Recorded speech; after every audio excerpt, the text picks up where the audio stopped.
Welcome to the Duke Trap Studios, home of the Keystone Experience, brought to you by Creek Archery. Find your passion, then hunt it down. Hillview Motors, Chrysler, Dodge, Jeep, and Ram. Remember, Hillview has it.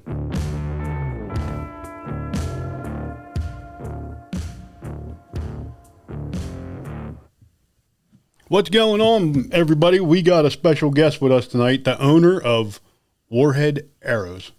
We got Jason Lucas. What's going on, brother? Not a whole lot. Getting ready for season. Yeah, I gotta get with my daughter and get her arrows ordered, and I gotta order some more for 3D season. And so let's talk a little bit about you yourself and how you got started in bow hunting and all that, and then we'll jump into the Warhead brand. Okay, well, many years ago, 20 plus years ago, I think I've been into archery, and I lived in Indiana, and my girlfriend at the time, her stepdad, I had never bow hunted or anything like that. I gun hunted a little bit, but he asked me one weekend if I wanted to go try bow hunting. And I'm like, I don't have a bow. I don't have nothing. And he's like, that's all right. We'll go to Walmart. We'll get you a little cheap setup. And if you like it, you can get something later on. I said, all right. So I went and picked up a little Buckmaster's BTR from Walmart, grabbed a handful of arrows, got them sighted in 20, 30 yards, and that was it. And I hit the woods. Ended up shooting a deer, a button buck that same weekend. And the rest is history. I was hooked after that. So that's pretty much in a nutshell about how I got started into archery. And then I guess you took it a little farther by getting an arrow company. Yeah. Well, I mean, years and years and years of doing this and going into it and just doing different things and trying and meeting different people and stuff. And, I met Gerald, and we kind of knew each other and just off and on a little bit. And then I actually didn't even know he started an arrow business, and he only lives like 30 minutes from me. So I had no idea. And I was just like, okay, cool. And because he used to have an archery shop. And, I supported him as far as the archery shop side of it went too. And one day he just called me out of the blue, and he's like, hey, man, you want to join in? And I'm like, what do you mean join in? He's like, you want to be the co-owner? I'm like, I don't know. Let me think about it. That's a pretty big responsibility. I was like, I was like, this is new to me. I said, so just let me think about it a little bit. I said, I love everything in archery. And, it's just one of those things you just have a passion for. I mean, I could do this for nothing and still love it. Mm-hmm. And, so a little bit of time went by, and I told him, I said, yeah, I'll do it. Let's do it. So I became co-owner for a little while, for about a year and a half. And then he's getting a little older, and he's kind of wanting out of it a little bit. And I was just like, dude, if you want to go. I said, we'll work a deal out, and I'll just take over.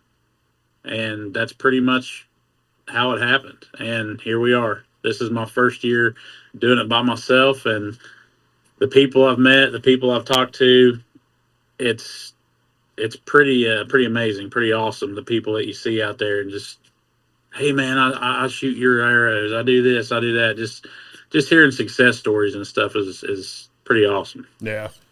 Yeah. I mean, I got to meet you last year. I mean, I started talking to you on Facebook, I think it was, about the arrows, bought the arrows. And then you were at that thing in Uniontown. I believe it was Uniontown, wasn't it? Yep. The Hunt Chef show.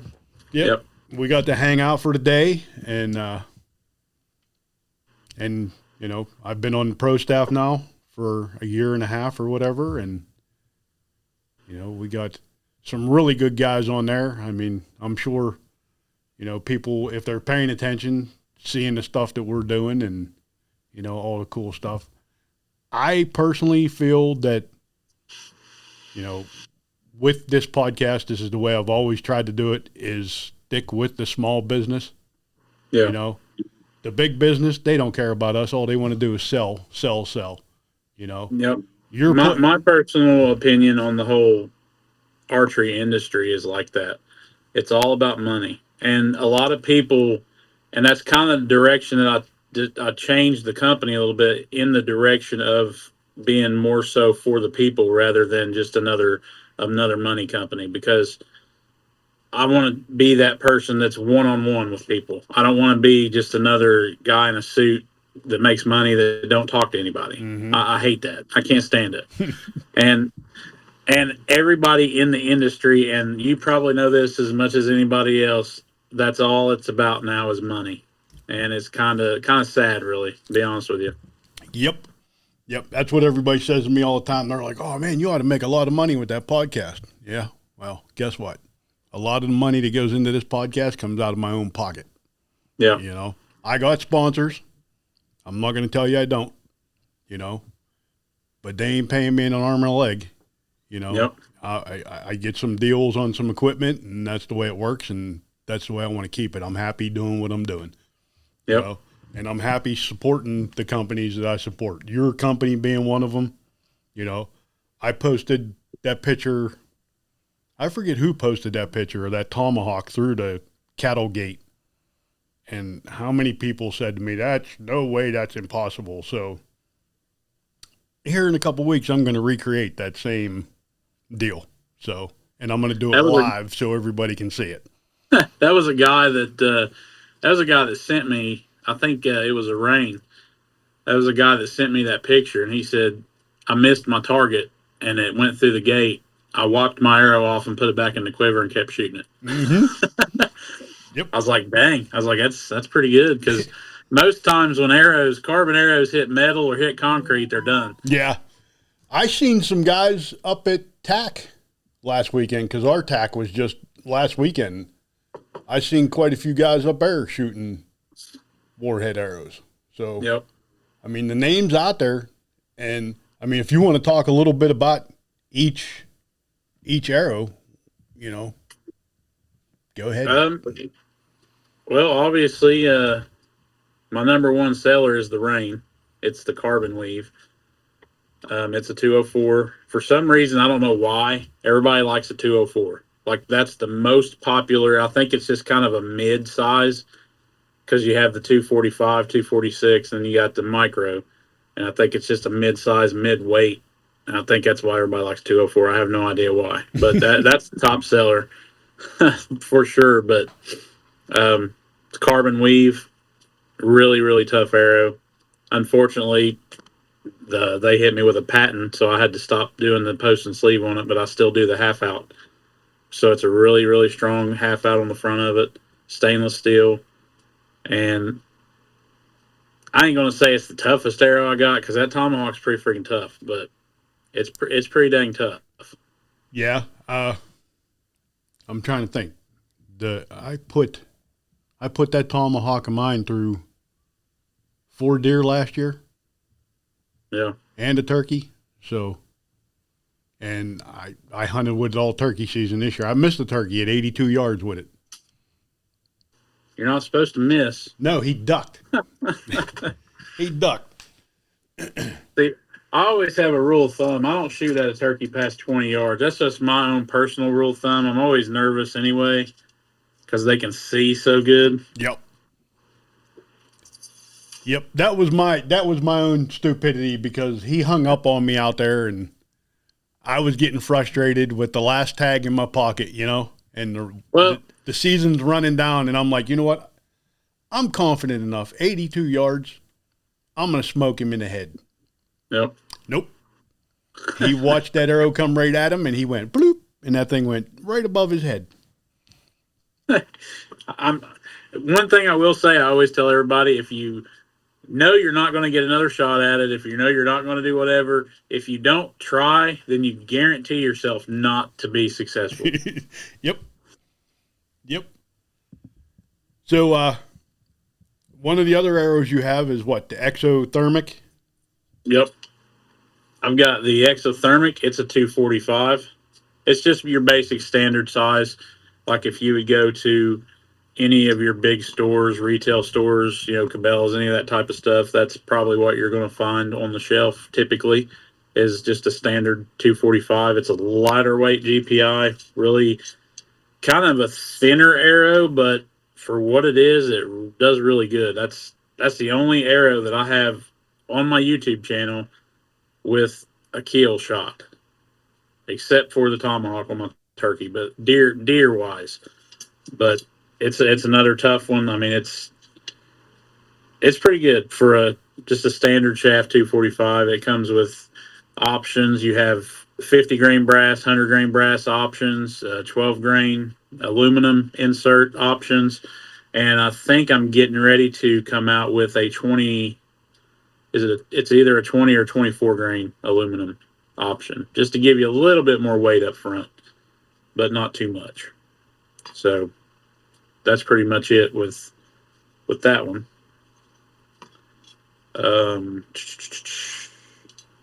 I do have a lighter weight 204, which is the Frenzy. A lot of people have been after this one because it is a lighter GPI. You're looking at 300 spine is 9.4 GPI, as where the Rain is like a 10.5. So you're a little bit lighter GPI, and it's a rolled carbon rather than the weave. So a lot of guys are going after that just because it's all personal preference, basically. Anything in archery is personal preference. And a lot of guys like rolled over weave, a lot of guys like lighter over heavy, vice versa on everything like that. So what is that one? That one also will get the half out along the same. The Rain and the Frenzy have basically the same components. Okay. Because they're both 204s. So they'll both come with the half out or whatever. But and then there's the big dog. Yep. This thing is heavy. Yep. This is a 350 spine, and you're looking at 9.8 GPI. And then I don't know if you can see it real good or not, how thick it is. Really thick wall, micro 165. It comes with a 125 grain outsert or half out, whatever you want to call it, stainless steel. But I do actually have a shipment coming probably tomorrow that is going to offer. I'm going to offer a 40 grain aluminum outsert. Oh, so you're going back to the. Well, I have where they put a patent on the post and sleeve. Okay. I wanted to give a lighter option for the front end of the tomahawk because 125 grains is a lot. A lot of people like to balance it out a little bit, so yeah. I'm going to offer a lighter way, which is just a 40 grain half out, basically aluminum. So it's pretty strong even for aluminum, which I got kind of smacked in the mouth with the patent, so I was like, dang, I got to do something here. So, yeah, that would kind of suck to find that out. Oh yeah, I've got a giant tub of nothing but half out or post and sleeves that I can't use for however long the patent goes. Sometimes they're 4 or 5 years. I think is what they can do maximum. So they'll just be sitting there in the tub doing nothing. I'll sell them on the black market or something. Yeah, yeah, that's crazy. That's crazy. Yeah, it's one of those things. I mean, that's another thing. It goes back to the industry just being about money. Everybody wants to control it with everything. Yeah. So they put patents on everything just so they can control it. And I hate that. I really do. It's so sad, really, because archery is so fun and it's just a passion. And I hate when companies do that to try to just control it with money and stuff like that. It's kind of dumb, in my opinion. Yeah. But yeah, I shoot a gearhead bow, and I got buddies of mine. Why would you shoot that ugly ass bow? Well, let me tell you something. For one, that thing is probably one of the best shooting bows I've ever shot in my life. And it's quiet. It looks big and cumbersome because I shoot a P30. I don't shoot one of the little tiny ones. No. It's not that heavy, and there's a ton of adjustability. I'm not just adjusting my rest. I can adjust my grip to the left, to the right, back, forward. You know what I mean? That's cool. You're stuck with your grip the way it is on your regular bow. If I'm not getting the right tear, out of my rest, I can always move my grip just a little bit. You know what I mean? Yep. It's just amazing what Skip has done with that bow, you know. And then to top it off, I get the tomahawks off of you, and dude, that bow's freaking lights out. I mean, all last year I sent you 3D pictures, and Yeah. I mean, I was smoking 3D courses. There was a lot of times I couldn't send pictures because I was blowing through the targets, you know. And the one guy, he's like, I don't know what you're shooting. He said, but that's crazy. He said, I watched that thing hit that target, and it's gone. It's through it. I said, yeah. I said, we'll find it about 20 feet behind the target out there.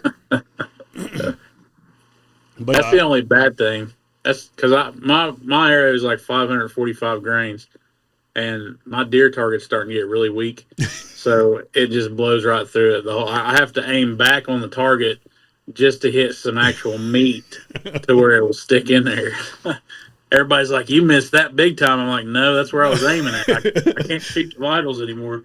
Yeah, I went and bought one of those big shot targets just so that I can shoot, you know, to practice, because I was chewing 3D targets up left and right. And then, you know, it doesn't help I put, you know, the FX4 on there and then really start destroying a target, you know. So yeah, that'll blow them out. But yeah, man, I mean, you got some pretty nice deer last year bow hunting. You want to talk a little bit about those? Well, you get to hunt Kentucky because you're not too far from Kentucky, right?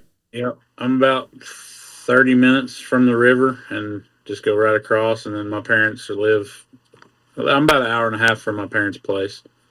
That's where I hunt at. So I shot one last year. The buck I got in Kentucky, which really sucks because I went back and checked my cameras this year, and I just left my cameras running and never went back and checked them. And I checked them, and I ended up having one in velvet that next day after I shot mine in that other spot. And I was like, oh, come on now.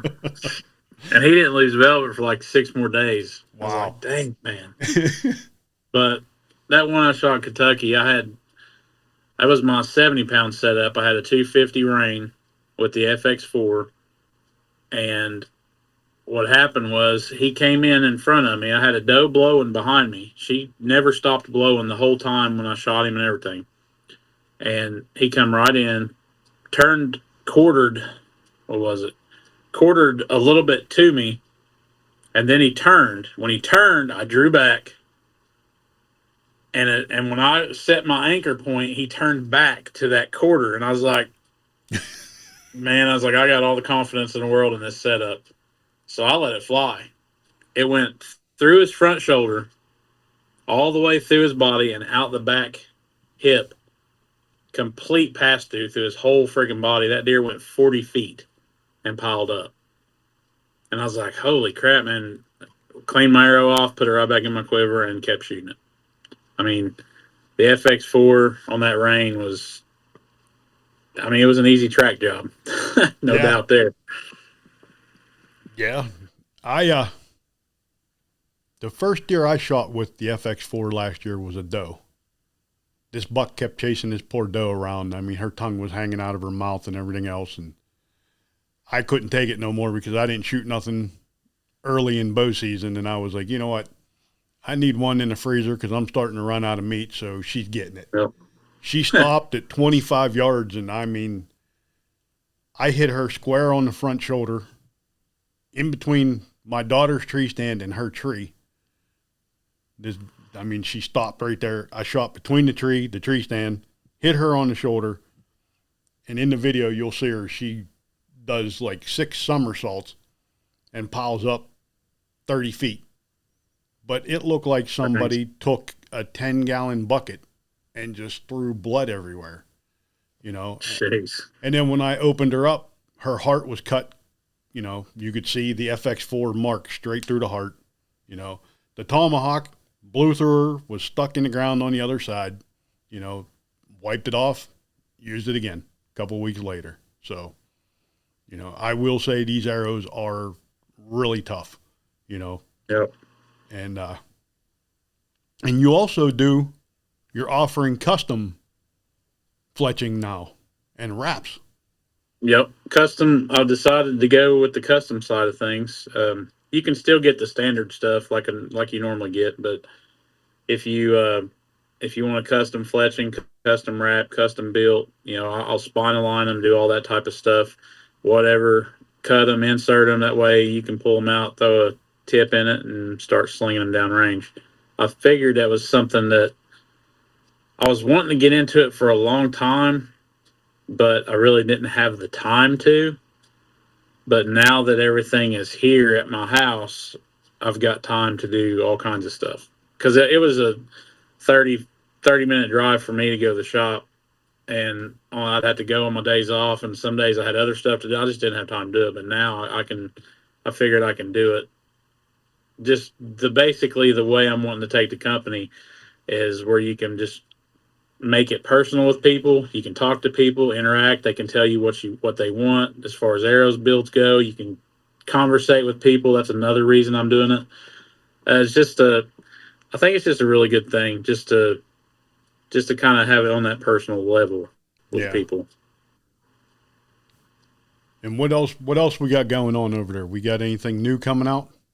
That we can talk about, or do you just want to?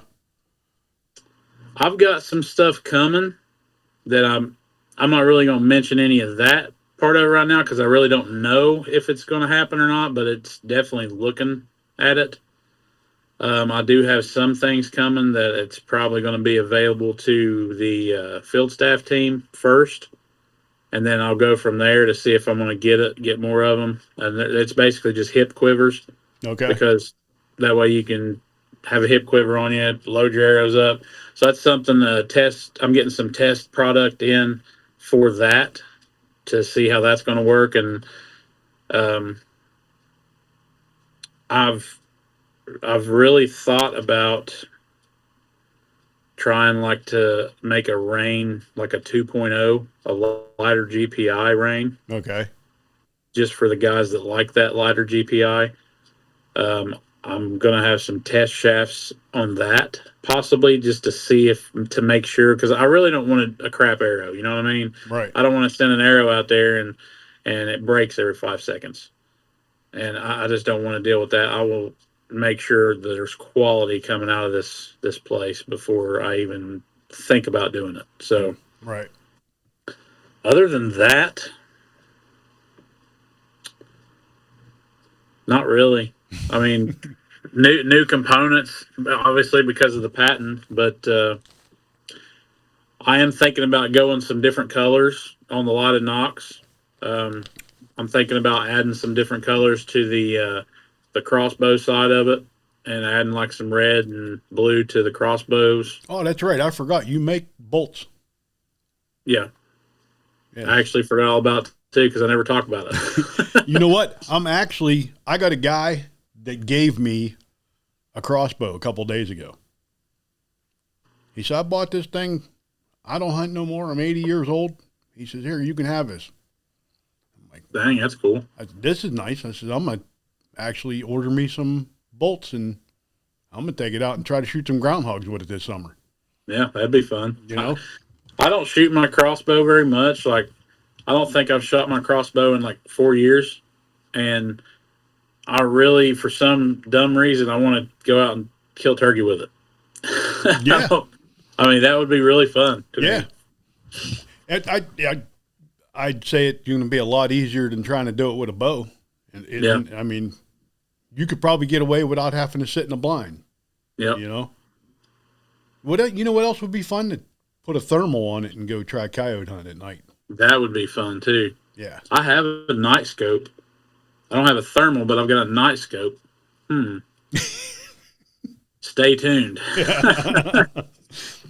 We might have to hook up here and go do a little coyote hunting somewhere. Yeah, that would be fun. So we got all the field staff guys together this year. That's pretty much taken care of. It's Quentin, right? Is that how you say his name? Yep. Yeah. Quentin. And he was supposed to be on the podcast, but he got stuck at work the other day, so we didn't get to do his. But yeah, I mean, if these people want a quality arrow and quality products, the lighted nocks, my daughter shoots the lighted nocks because I shoot the tomahawk. I can't get the lighted nocks. Yeah. She's shooting the exothermic with the lighted nocks, and I mean, she loves them. She's down to 2. I mean, she goes to a 3D shoot and thinks, oh, well, Dad buys my arrows. You know, she's 26 years old, and I'm still buying her arrows. You know? That's another thing I am looking into, but I don't know if it's going to happen or not, is a 165 lighted nock. They're just so small. They're so weak that I really don't want to put something out there that's going to break. Yeah. So I am looking into that, but I ain't going to say it's going to happen because it's just too small. Yeah. I mean, I'm not gonna lie. I got some Halo nocks, and I don't know. I bought a half dozen of them. I think I might have 3 left because I mean, that arrow, when it hits, that arrow's hitting hard. Yeah. And it just 99% of the time just blows those nocks apart. Yeah. You know, that arrow, especially where the plastic and stuff is so weak, because I have some of the nocturnals, the 165 ones, and they just didn't last. Yeah. I mean, it's so small, so tiny. I think there was a knot company that come out with something. I don't know how I feel about gluing an outsert to the back of your arrow, but you could glue it to the back of your arrow, and you could actually fit a 204 in it, like a sleeve that goes over to an adapter. Yeah. So you could actually fit a 204 lighted nock in the back of it. So it basically widens it out a little bit. I don't know how I feel about that, but I mean, that's an option, I guess. But I don't know. Yeah. I don't think I want to add no weight to the back of my arrow. Yeah. You know? And then, what kind of bow are you shooting? I've got the Prime Form, the new bow for this year. And that thing is lights out. Oh yeah, I love that freaking thing. I'm not used to a longer axle to axle bow because I'm always used to shooting a 28-inch axle to axle, and this thing's 34. But man, there's no turnover when you pull it back. There's no hump, and I mean, you can sit there and hold it all day, and it is smooth, every bit of it. Oh, that's cool. That's cool. I haven't seen it yet. I'm sure Chris down there at Crick has got one in, but I haven't been down there lately. I've been working too much to get down the shop and check out all the new stuff. I've got the only one that I've seen so far like it. I've got the red riser with the gray limbs. I don't know if you can see that or not. Oh yeah, that's sweet. But it's pretty nice. The Boss stabilizers. I've got this trio here from Trophy Ridge, so I could reach out to. With my arrow set up, I can only go out to 85. But hey, that 85 yards shooting 3Ds. That's fun. Yeah, I figured because 20 plus years of doing this, I've never shot past 60 yards.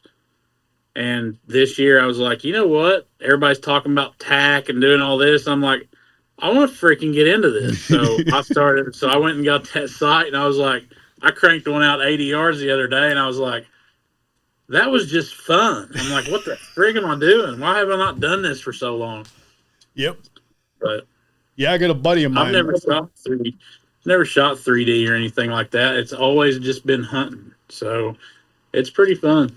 I like it. 3D courses are a blast.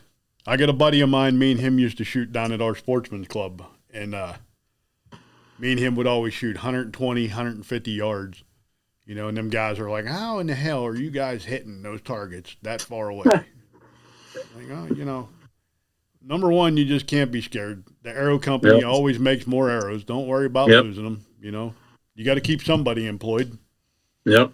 You know? We appreciate it. You know, I'm one of those guys, I won't shave because I hate razor companies, so I'm not going to keep any of those guys employed, but I'll keep my arrow guys employed. You know what I mean? I help them out. Don't worry, I got their back. 'Cause I keep it clean under here. But yeah, man, there's a bunch of cool stuff with these arrows, and just you yourself. I mean, the day I met you over there, you weren't one of those guys. Well, I got the arrows. I ain't got time to talk to you. You know what I mean? No. We talked all weekend long, basically. No. Had fun, and I mean, I keep in contact with you. Finally got time to do the podcast together. Where we could both be there and have fun with it, and that's definitely the direction that I wanted to take Warhead when I took over this year. Is that, like I said earlier, that personal connection with people, rather than just an answering machine.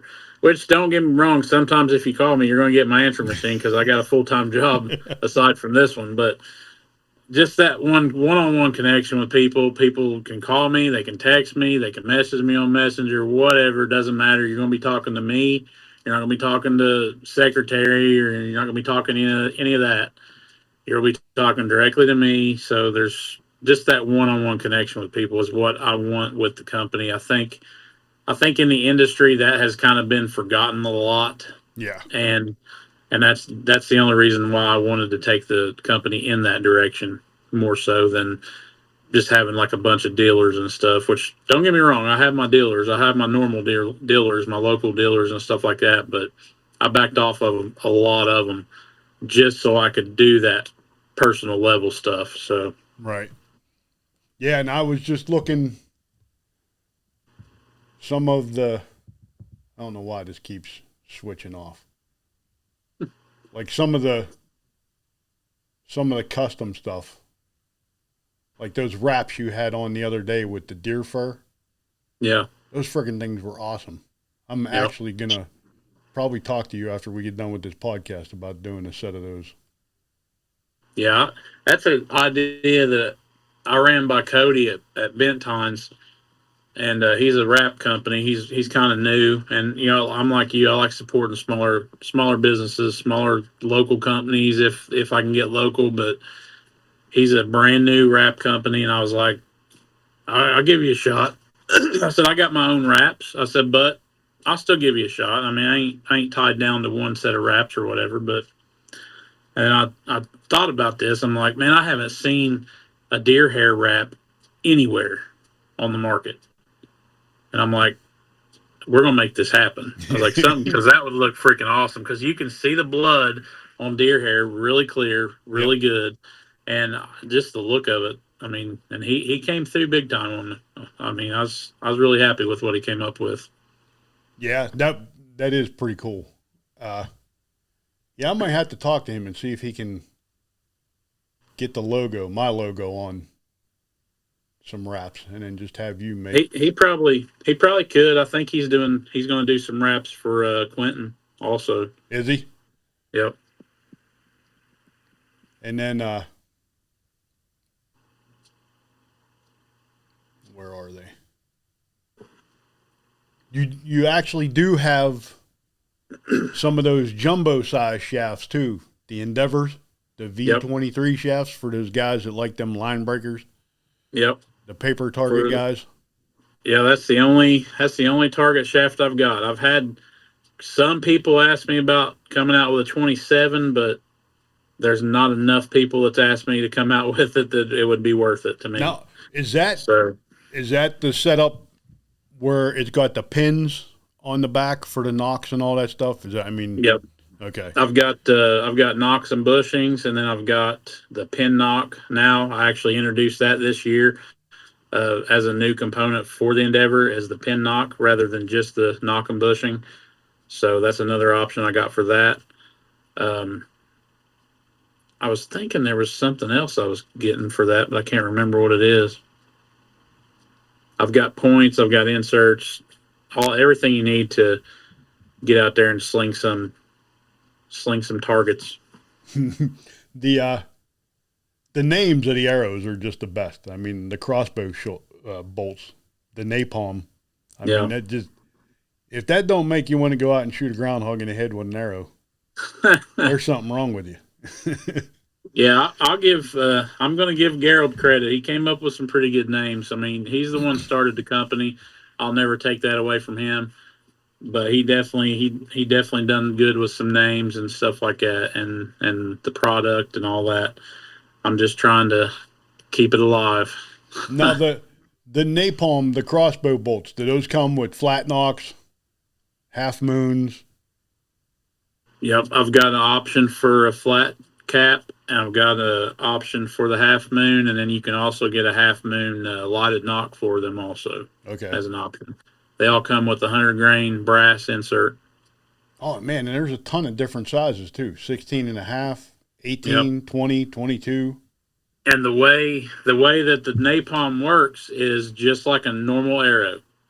So if you order a 16, then I'll just cut them down to 16 and insert them. Okay. They're made and designed to where you can cut them down. Just a lot of dealers like that. Whenever they was in dealers a lot, and the dealers that still get them, they like that because they only have to order one set of shafts Right. instead of 15 different sizes. They can order just 10 of the same one and then just cut them down to what they need. Now does that aluminum inserts and brass? Just brass. It's Just brass. just they just come standard with a 100 grain brass. Okay. Yep. And then you offer them, yeah, it says with the blazer vanes, the AAEs. Yep. I actually haven't. I haven't updated my info with boning yet. I need to call them and get my information so I can get some stuff. I'm really thinking about doing some of the Atlas and Alpha veins also for with them, and possibly some of the heat veins. So just to kind of give a bigger variety of stuff because everybody's different. It's all like I said earlier, it's personal preference. Everybody's different. Everybody likes different things. Yeah, So I was shooting blazers for the longest time, and then when I ordered my first set of tomahawks off you, I got the AAEs, and I believe when I first started shooting these, I was shooting them out of my obsession, and the blazers kind of touched the cables yeah, just a wee little bit. So I went with the AAEs, and I'll tell you what, I haven't had one rip. The ones that yep, go through the targets, they get a little crinkle in them. A couple of days later, that little crinkle's gone. They're right yep, back to normal. There's no whistling. You know, yep.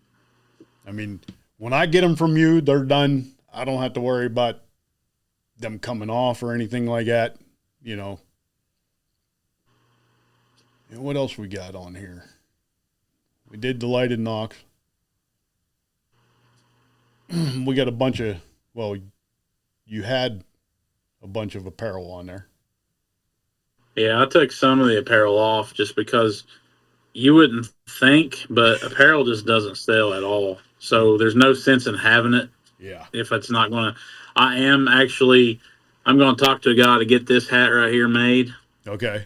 for everybody, and I'm probably going to put that on the website Okay. just because it's different.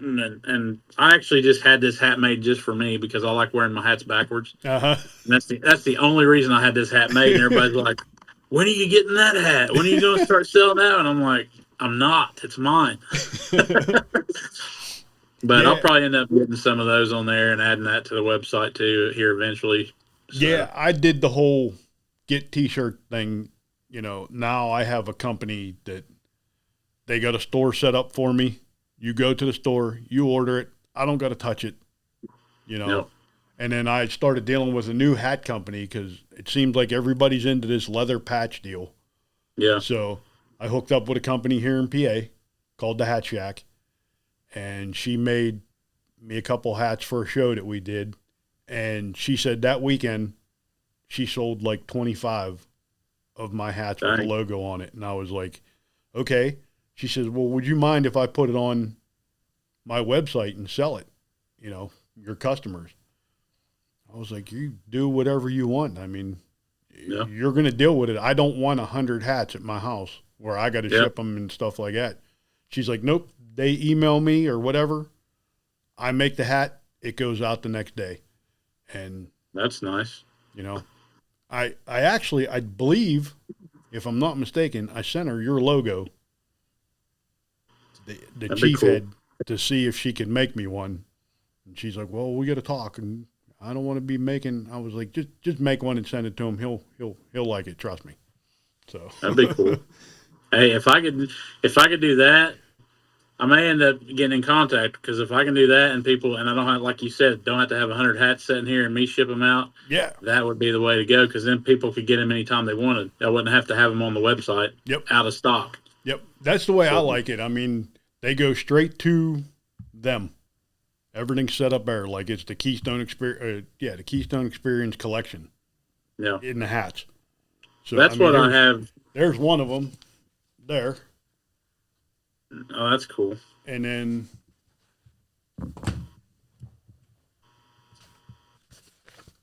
that's my other one. Heck yeah. And then I just sent her one that has the state, the outline of the state with the Keystone Experience logo, and then it just says the home of the Keystone Experience on it. So That's cool. That's kind of how I have my jerseys because I have a shooter's jersey on the uh-huh. website, and you don't buy it from me. You actually, it tells you whenever you go to click on it, add to your cart or whatever, it directs you to what website to go to order it, and they make it. Yep. So I don't have to deal with that part of it. So it's basically the same as that, Yeah. and it's really nice. Yep. Yeah. Because I did that first year we started this thing, man. Went and spent $1,000 on freaking t-shirts. You know, Yeah. because you got to have 100 different sizes, and then Yep. like all the little events we would go to, you know, you take all the t-shirts with you, and everybody bought the 2X, 3X, Yep. and smalls or mediums. Yep. So now here I am stuck with extra larges, you know, Yep. smalls, kids shirts. Yep. Eventually, I was just giving them away as prizes. Here, take a shirt just so I get out There's of no, these things. there's no in between. They're either skinny or they're obese. Yeah. They're either tiny size or they're my size. Yep. Yeah, it's crazy. And it, I mean, as a business, how do you plan? You know what I mean? How do Yeah. you plan to keep all those? Yeah. It'll take you broke. So I've got one shirt left. I don't even know what size it is. It might be a 3X, but I've got one shirt left. And if I can work something like that with somebody, then I will never have another shirt here. yeah, when we're done, I'll give you their information. You can talk to them because I know the people who are doing my leather patch hats. She's getting all the stuff to start doing T-shirts. So the other company that's doing T-shirts for me is going to be axed because they take too long. That's You know, cool. I don't like the fact that some of my people are calling me and saying, "Hey, man, I ordered a hoodie 3 weeks ago and I still don't have it." Yeah. I don't know what to tell you because I don't make them. I'm sorry. Yeah. You know, I'll do what I can to get it faster, but but yeah, it's pretty. I like it that way, not having to deal with any of this crap. Yeah, you wouldn't think, and just somebody from the outside looking in, and you would think, oh, why don't you have a T-shirt? Why don't you have this? Why don't you have that? That stuff doesn't sell like you No. think it does. Nope. Nope. It is it's basically just to get advertisement out there because, I mean, there's no money to be made with it. No, and even that, like these two companies, like they give me, you know what I mean? They're like, how much do you want to make on it? Look, I'm not doing nothing. You're doing all the work. Yep. Don't send me a dime because Yep. one, you're getting my logo out there. Two, you're doing all the work. Yep. I don't need anything. Oh, we got to Yep. pay you something for using your logo, whatever. You know, Send me $1. yeah, yeah, $1 for each hat or whatever. That's fine with me. And then I'll donate that to some youth program or something. You know what I mean? Yep. But yeah, it's people don't understand. The biggest thing is stickers. Everybody constantly asks me for window stickers, so I went out and bought a Cricut. Yep. You know, and I'm making my own stickers because That's nice. it gets too expensive. Like I bought some off a Sticky brand or something online. They were freaking, I don't know, $35 for 100 of them. They're 3 inches, and it's just the logo, nothing spectacular. Give those away at the shows. You know, you put a handful out on the board or out on the table, thinking somebody would take one, and they end up taking the whole handful that's out there. But Yeah. you know, I had the little short wraps, little 3-inch wraps that we used to have. I had those, and it was an idea that he came up with to wrap your arrow, but not have to strip your fletching. You can just put it underneath your fletching. Well, those didn't sell for crap, so I just cut them up and used those for stickers and just stuck them out on the table. I mean, they look pretty cool. So Yeah. Yeah, man. We're getting close to an hour here. So if you want to let everybody know how to get a hold of you and where they can find your stuff, we'll run through that real quick and some sponsors, and we'll call it an episode. you can check out the website, warheadarrowco.com. The number's on there. It's 740-727-8778. That's my personal number. Call, text. You can send me messages on Messenger from Facebook, Instagram. I believe that's it. TikTok, if you want to do it on there too. I do work a normal job, so if I'm not answering or something like that, I will get back with you. I try to keep in communication with people that get back with me a little bit better than what we used to. So that's pretty much it. Follow you on YouTube too. He's got a Follow me on my YouTube channel is Jason's Killing and Grilling. I don't have we haven't switched the Warhead YouTube channel over to me yet. I think there's only like 2 videos on there, but I do a lot of Warhead stuff on my personal YouTube channel. So definitely follow Warhead on Instagram, Facebook, TikTok.